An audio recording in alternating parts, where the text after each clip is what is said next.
Hello and welcome to Dilemmas, Do's and Don'ts, Relationships.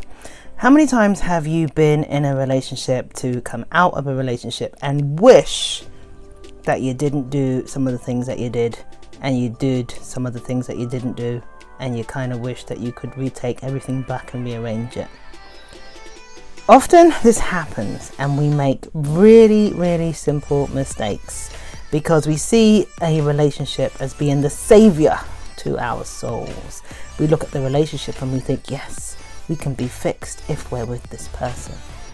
So welcome to Dilemmas, Do's and Don'ts of Relationships.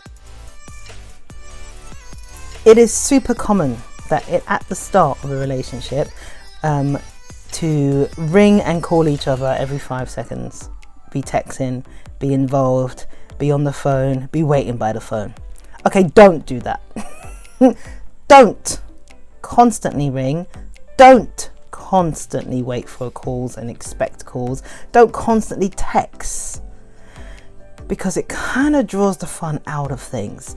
And then that becomes an expectancy, which is expected to be done throughout the whole relationship. And when things calm down and that person stops texting you as much as they used to do, we can sometimes find ourselves saying things like, you used to call me loads. That was at the beginning.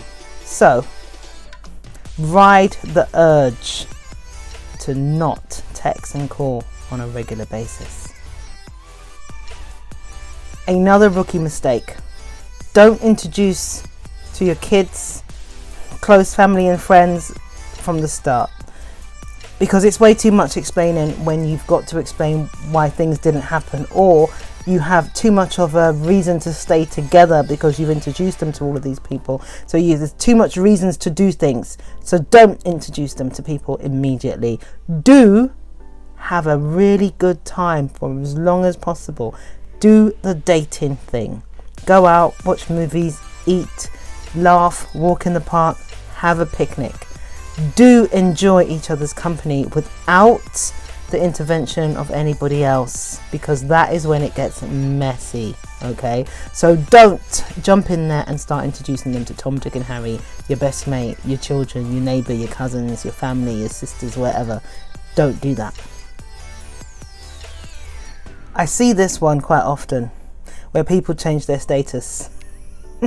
Social media, it's all over social media.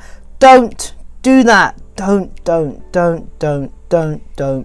plaster the relationship all over social media.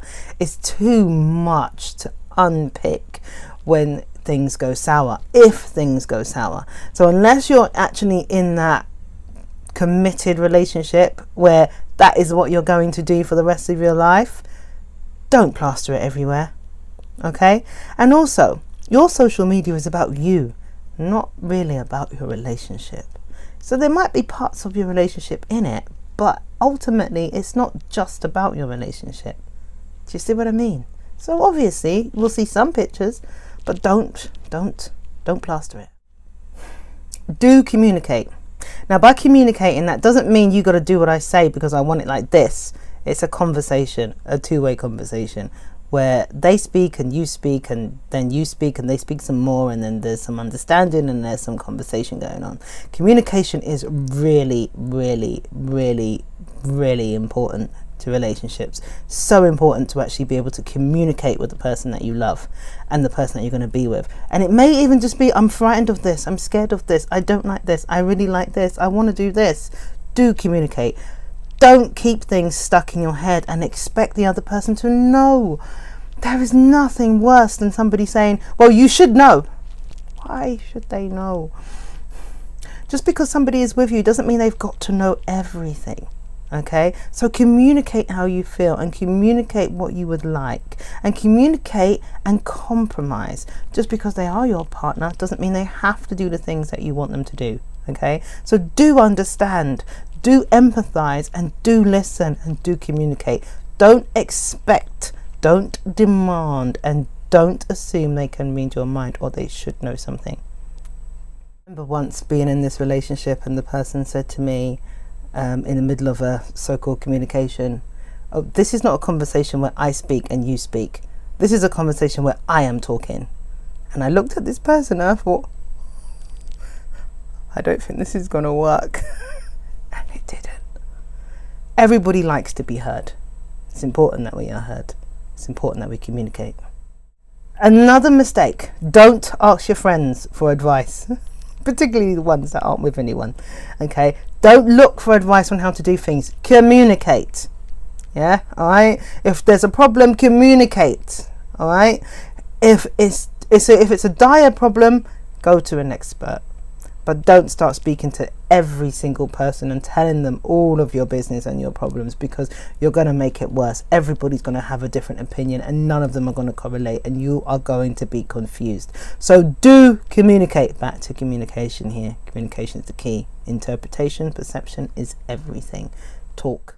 Something we all are guilty of doing is ignoring trouble signs when we see them popping up. Don't ignore the signs of trouble. Don't ignore the red flags. Don't ignore the things which are blatantly telling you to run like the wind. Do communicate. When you see something that is not quite what you expected it to be, or the person shows you who they really are and you are going to pretend to not see it and it's a sign of trouble, this is going to be your problem. Okay? So, do take heed of the signs of trouble. Alright, we have a wonderful thing called the internet. So many ways of gathering information. If it's not going to be from your single friends, it's going to be from your single parents, or your parents that are in relationships, or your friends that are in relationships, or somebody that you trust. But don't ignore the signs of trouble. Don't get all too familiar all too soon. Start sharing bank accounts and putting things out there that you're doing things together. Unless only have a bank account, a shared bank account. Once you are married, walking down the aisle and you've got the name share and you've got the house share and you got this. Just being in a relationship and having a bank account together and then things get stupid, don't waste your time.